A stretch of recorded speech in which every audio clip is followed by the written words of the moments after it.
السلام علیکم ورحمۃ اللہ وبرکاتہ۔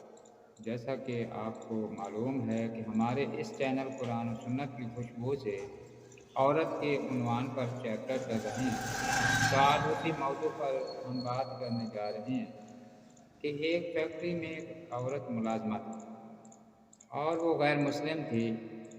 ایک دن جب اس نے اسلام قبول کیا تو وہ اگلے دن جب آفس گئی تو اس نے مکمل پردہ کیا ہوا تھا۔ اس نے سر سے لے کر پاؤں تک اپنے جسم کو مکمل ڈھانپ کر رکھا ہوا تھا، اور جب وہ اس حالت میں آفس میں جا کے اپنی سیٹ پر بیٹھی ہے تو اس کے بعد وہاں جب ملازموں نے دیکھا کہ اس سیٹ پر یہ عورت کون آ کے بیٹھی ہے، جبکہ یہاں تو ہماری فلاں ملازمہ بیٹھا کرتی تھی، تو ایک ملازم نے جرأت کر کے آگے گیا اور وہ سیٹ پر بیٹھی اس برقع میں ملبوس عورت سے پوچھا کہ تو کون ہے؟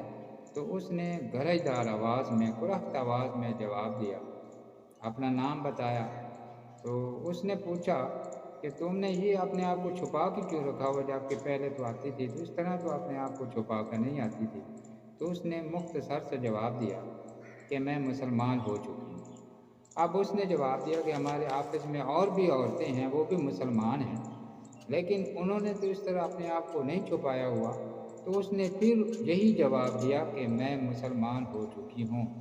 پھر اس نے تیسری بار پوچھا کہ مسلمان عورتیں تو اور بھی ہمارے آفس میں کام کرتی، لیکن اس طرح تو انہوں نے اپنے آپ کو نہیں چھپا رکھا۔ تو اس نے پھر گرجدار اور غصہ میں آ کر کہا کہ میں نے آپ کو بتایا نہیں کہ میں مسلمان ہو چکی ہوں۔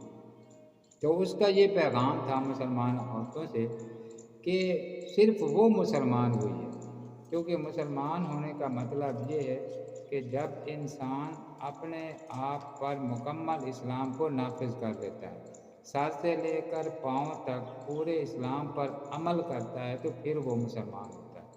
تو وہ عورتوں کو پیغام دے رہی ہے کہ میں مسلمان ہو چکی ہوں، جس نے اسلام کے احکامات پر مکمل عمل کیا ہوا ہے اور اپنے آپ کو مکمل چھپا کے آفس میں آئی ہے۔ تو اس لیے اس چینل کے وساطت سے میرا تمام مسلمان ماؤں بہنوں سے پیغام ہے کہ وہ بھی پردہ کریں۔ پردہ میں عزت ہے، پردہ میں مقام ہے، اور پردہ میں ہی سب کچھ ہے۔ تو دعا ہے کہ اللہ تعالیٰ عمل کی توفیق عطا فرمائے۔ گزارش ہے کہ میرے چینل کو سبسکرائب ضرور کر لیں تاکہ اس طرح کی علمی ادبی اصلاحی ویڈیوز آپ تک پہنچتی رہیں۔